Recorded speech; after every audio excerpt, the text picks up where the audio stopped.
Hi, we're up to chapter 9 in Harry Potter and the Sorcerer's Stone. Thanks again to J.K. Rowling for allowing this book to be read online. This title is in chapter. This chapter is entitled "The Midnight Duel." Duel, sword fight. Well, one fight in this case, probably. Um, Harry had never believed he would meet a boy he hated more than Dudley, but that was before he met Draco Malfoy. Still, first-year Gryffindors only had potions with the Slytherins, so they didn't have to put up with Malfoy much. Or at least they didn't until they spotted a notice pinned up in the Gryffindor common room that made them all groan.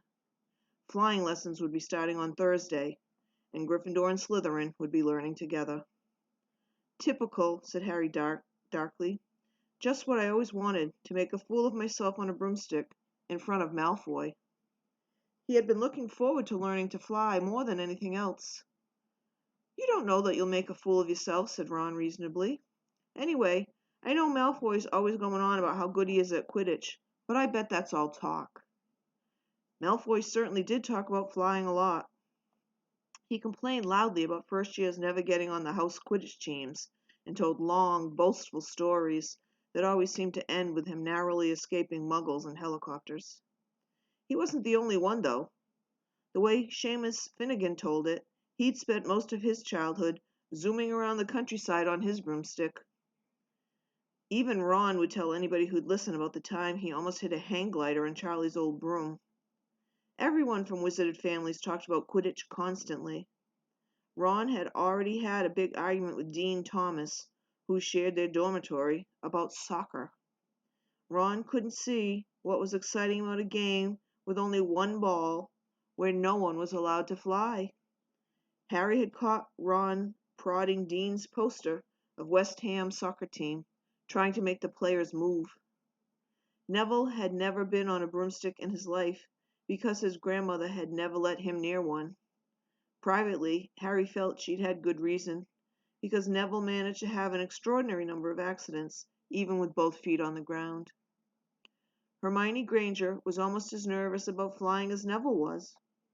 This was something you couldn't learn by heart out of a book. Not that she hadn't tried. At breakfast on Thursday, she bored them all stupid with flying tips she'd gotten out of a library book called Quidditch Through the Ages. Neville was hanging on to her every word, desperate for anything that might help him hang on to his broomstick later.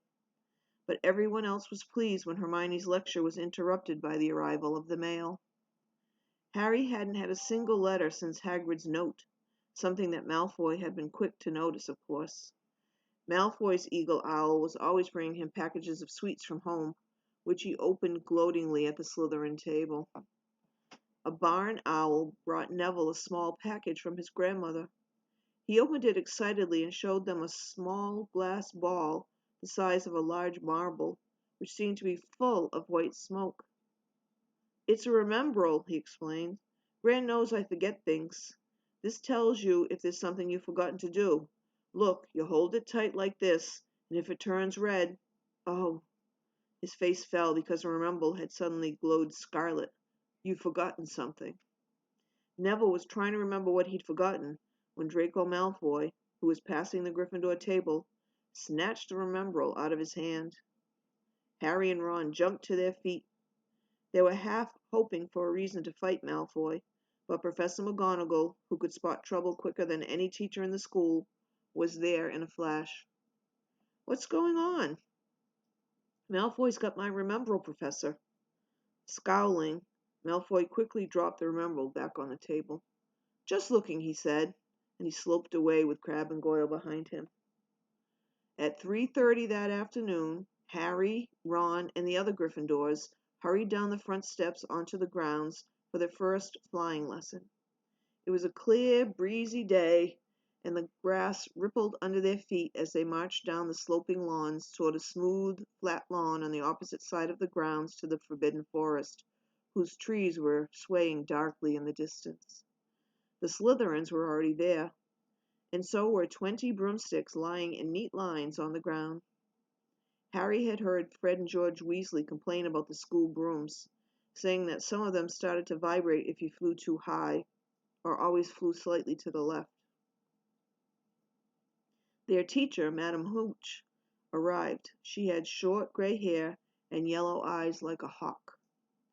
"Well, what are you waiting for?" she barked. "Everybody stand by a broomstick. Come on, hurry up." Harry glanced down at his broom.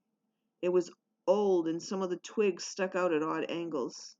"Stick out your right hand over your broom," called Madam Hooch at the front, "and say 'up, up!'" Everyone shouted. Harry's broom jumped into his hand at once, but it was one of the few that did. Hermione Granger's had simply rolled over on the ground, and Neville's hadn't moved at all. Perhaps brooms, like horses, could tell when you were afraid, thought Harry. There was a quaver in Neville's voice that said only too clearly that he wanted to keep his feet on the ground. Madam Hooch then showed them how to mount their brooms without sliding off the end, and walked up and down the rows correcting their grips. Harry and Ron were delighted when she told Malfoy he'd been doing it wrong for years. "Now, when I blow my whistle, you kick off from the ground hard," said Madam Hooch. "Keep your broom steady, rise a few feet, and then come straight back down by leaning forward slightly. On my whistle. 3, 2—" But Neville, nervous and jumpy and frightened of being left on the ground, pushed off hard before the whistle had touched Madam Hooch's lips. "Come back, boys!" she shouted.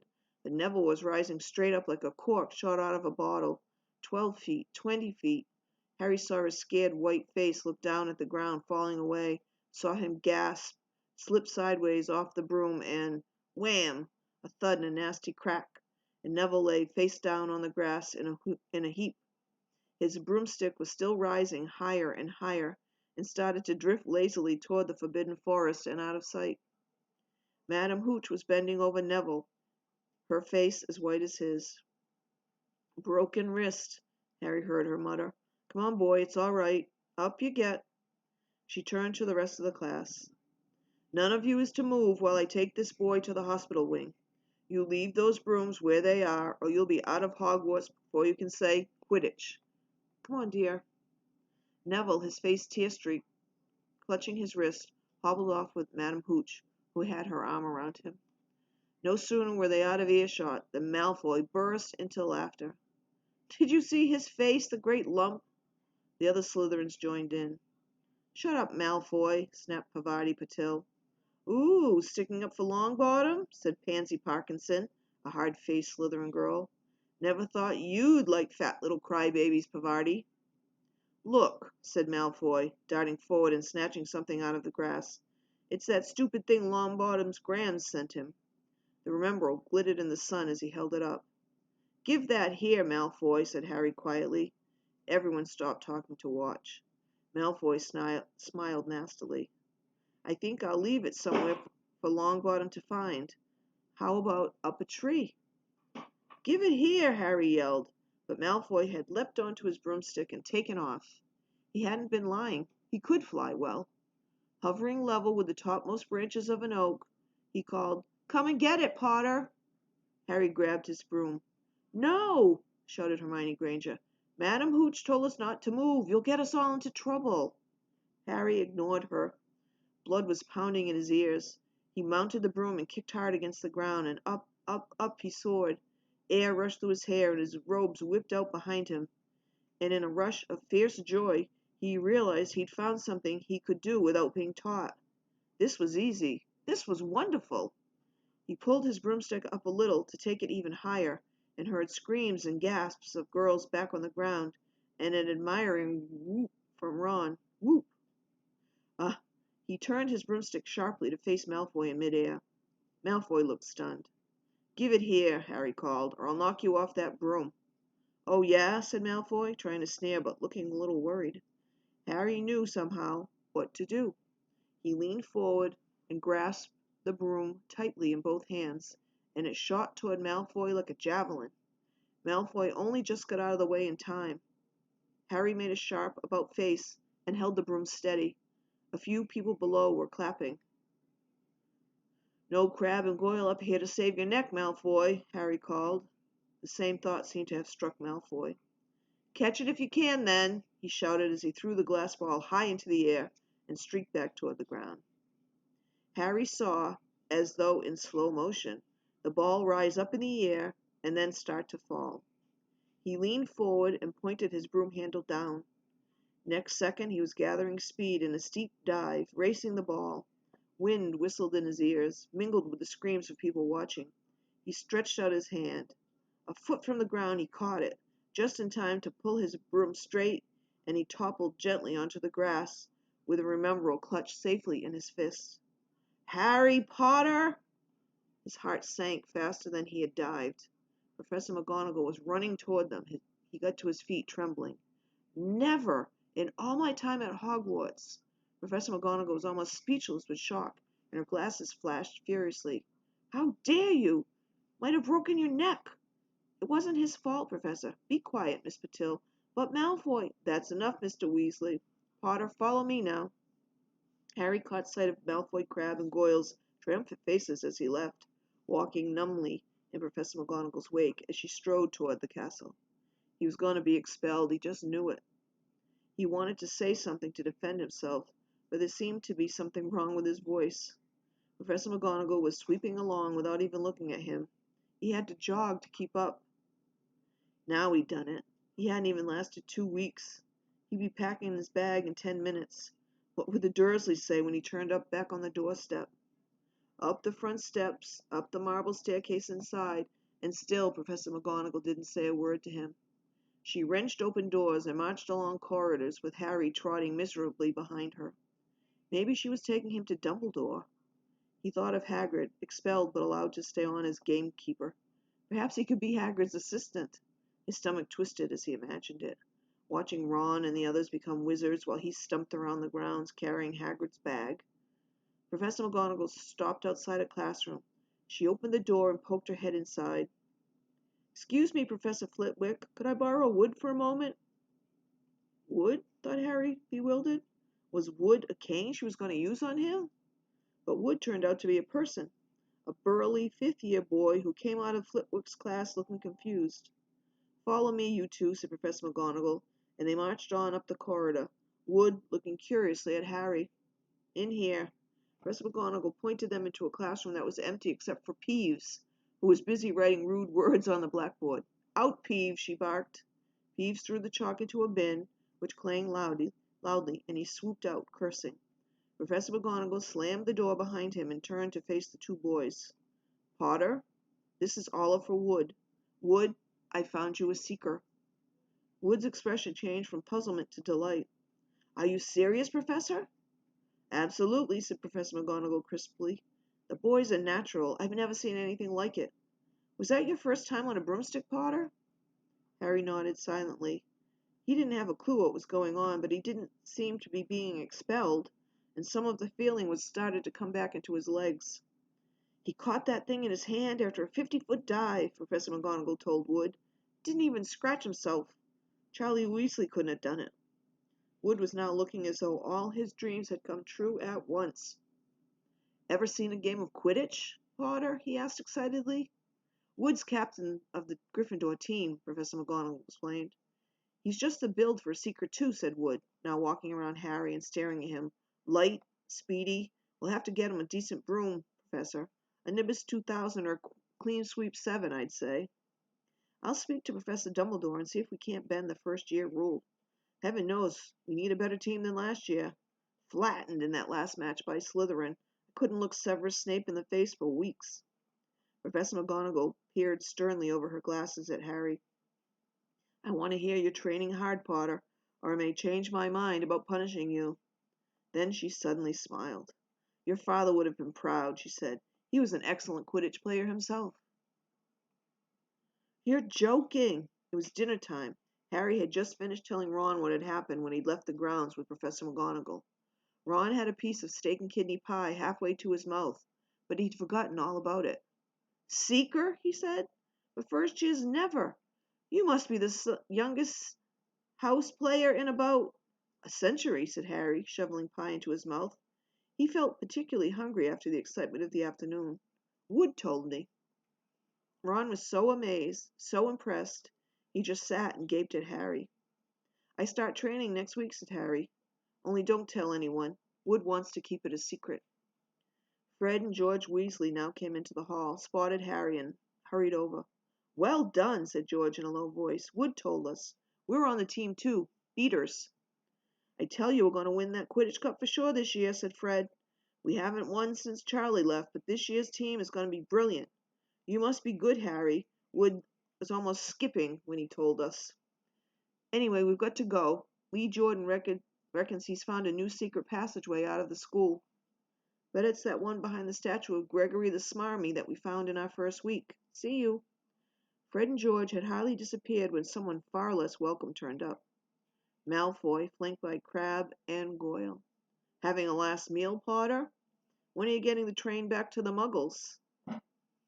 "You're a lot braver now that you're back on the ground and you've got your little friends with you," said Harry coolly. There was of course nothing at all little about Crabbe and Goyle, but as the high table was full of teachers, neither of them could do more than crack their knuckles and scowl. "I'll take you on any time on my own," said Malfoy. "Tonight if you want.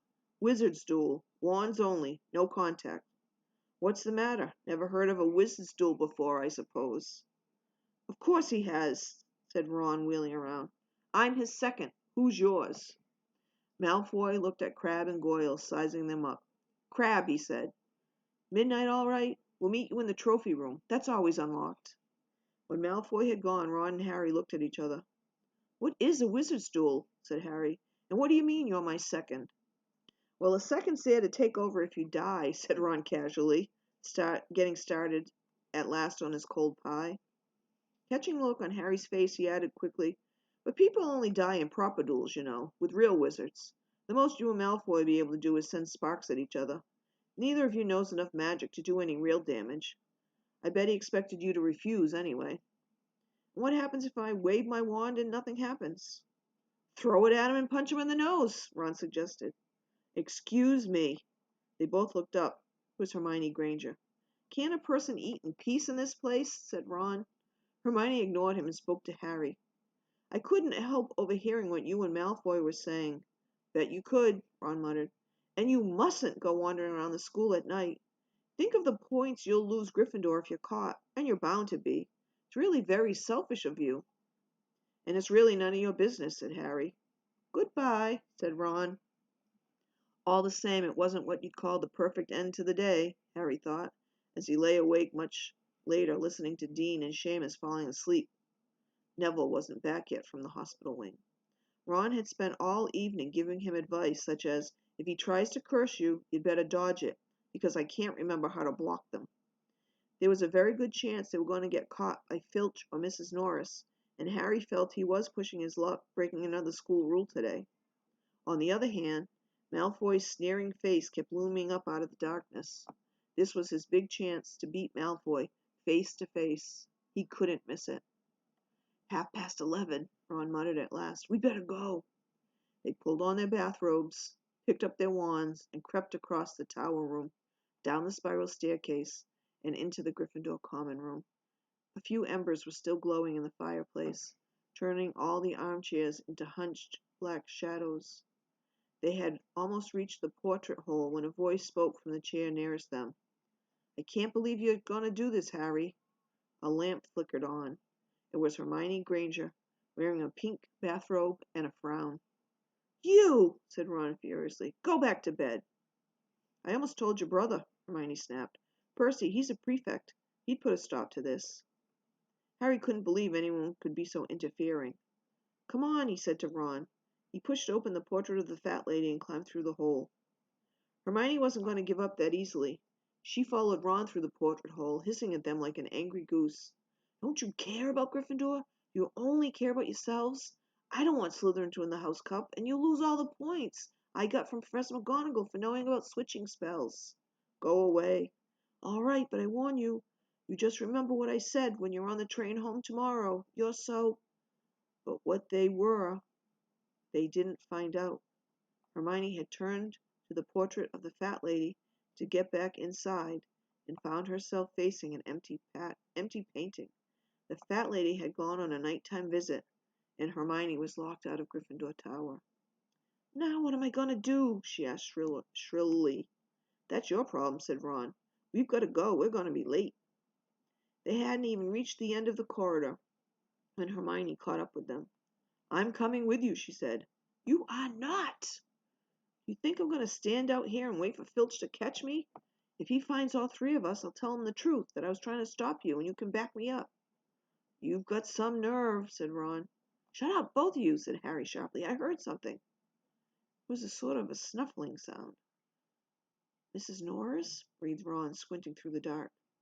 It wasn't Mrs. Norris. It was Neville. He was curled up on the floor, fast asleep, but jerked suddenly awake as they crept nearer. "Thank goodness you found me. I've been out here for hours. I couldn't remember the new password to get into bed." "Keep your voice down, Neville. The password's pig snout, but it won't help you now. The fat lady's gone off somewhere."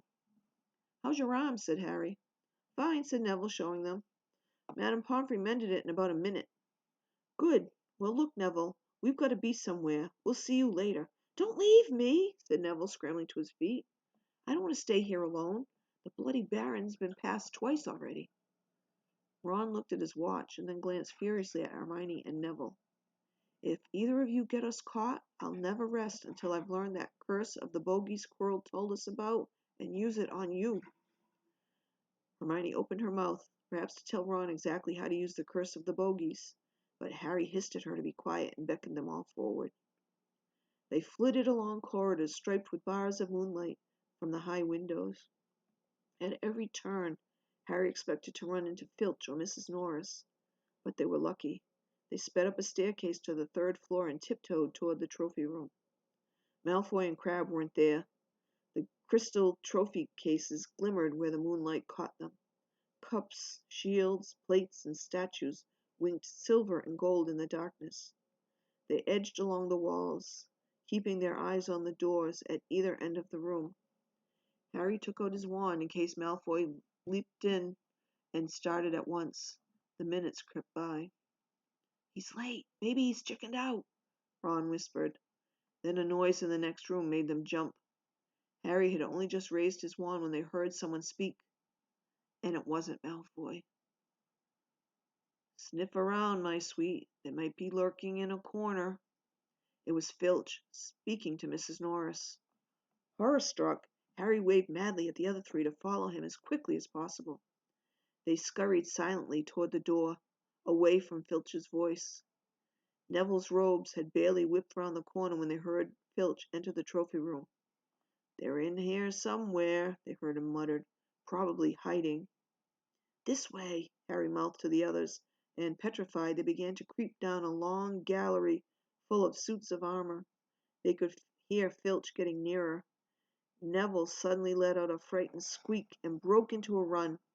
He tripped, grabbed Ron around the waist, and the pair of them toppled right into a suit of armor. The clanging and crashing were enough to wake the whole castle. "Run!" Harry yelled, and the four of them sprinted down the gallery, not looking back to see whether Filch was following.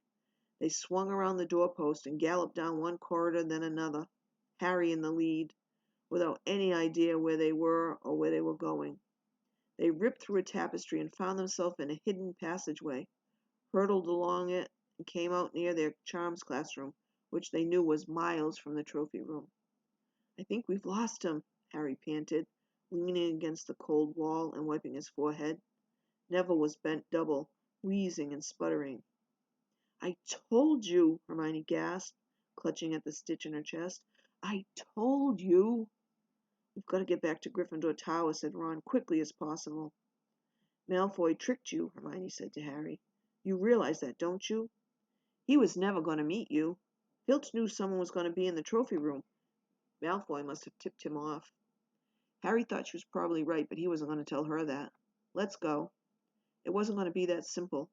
They hadn't gone more than a dozen paces when a doorknob rattled and something came shooting out of a classroom in front of them. It was Peeves. He caught sight of them and gave a squeal of delight. "Shut up, Peeves, please, you'll get us thrown out." Peeves cackled. "Wandering around at midnight, ickle firsties. Tut, tut, tut. Naughty, naughty, you'll get caughty." "Not if you don't give us away, Peeves, please." "Should tell Filch I should," said Peeves in a saintly voice, but his eyes glittered wickedly. "It's for your own good, you know."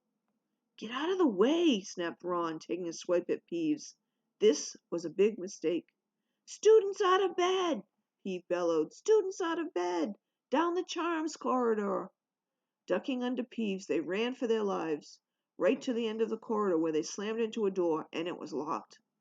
"This is it," Ron moaned as they pushed helplessly at the door. "We're done for. This is the end." They could hear footsteps, Filch running as fast as he could toward Peeves's shouts. "Oh, move over," Hermione snarled.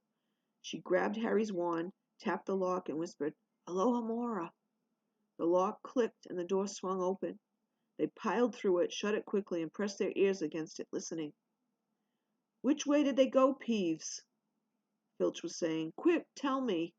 "Say please." "Don't mess with me, Peeves. Now, where did they go?" "Shan't say nothing if you don't say please," said Peeves in his annoying sing-song voice. "All right, please."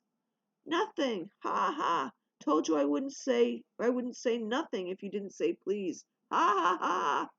And they heard the sound of Peeves whooshing away and Filch cursing in rage. "He thinks this door is locked," Harry whispered. "I think we'll be okay." "Get off, Neville." But Neville had been tugging on the sleeve of Harry's bathrobe for the last minute. "What?" Harry turned around and saw quite clearly what. For a moment he was sure he'd walked into a nightmare.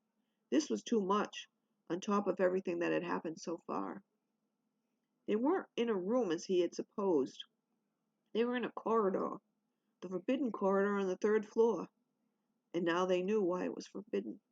They were looking straight into the eyes of a monstrous dog, a dog that filled the whole space between ceiling and floor. It had 3 heads, 3 pairs of rolling mad eyes, 3 noses twitching and quivering in their direction, 3 drooling mouths, saliva hanging in slippery ropes from yellowish fangs. It was standing quite still, all 6 eyes staring at them, and Harry knew that the only reason they weren't already dead was that their sudden appearance had taken it by surprise. But it was quickly getting over that. There was no mistaking what those thunderous growls meant. Harry groped for the doorknob. Between Filch and death, he'd take Filch. They fell backward. Harry slammed the door shut, and they ran. They almost flew back down the corridor. Filch must have hurried off to look for them somewhere else, because they didn't see him anywhere, but they hardly cared. All they wanted to do was to put as much space as possible between them and that monster. They didn't stop running until they reached the portrait of the fat lady on the 7th floor. "Where on earth have all of you been?" she asked, looking at their bathrobes hanging off their shoulders and their flushed, sweaty faces. "Never mind that. Pig snout, panted Harry, and the portrait swung forward. They scrambled into the common room and collapsed, trembling, into armchairs. It was a while before any of them said anything. Neville, indeed, looked as if he'd never speak again. "What do they think they're doing, keeping a thing like that locked up in a school?" said Ron finally. "If any dog needs exercise, that one does." Hermione had got both her breath and her bad temper back again. "You don't use your eyes, any of you, do you?" she snapped. "Didn't you see what it was standing on?" "The floor?" Harry suggested. "I wasn't looking at its feet. I was too busy with its heads." "No, not the floor. It was standing on a trap door. It's obviously guarding something." She stood up, glaring at them. "I hope you're pleased with yourselves. We could have all been killed, or worse, expelled. Now, if you don't mind, I'm going to bed." Ron stared after her, his mouth open. "No, we don't mind," he said. "You'd think we dragged her along, wouldn't you?" But Hermione had given Harry something else to think about as he climbed back into bed. The dog was guarding something. What had Hagrid said? Gringotts was the safest place in the world for something you'd wanted to hide, except perhaps Hogwarts. It looked as though Harry had found out where the grubby little package from Vault 713 was. Okay, that's it. Tomorrow we'll start with Chapter 10. Have a good day, all.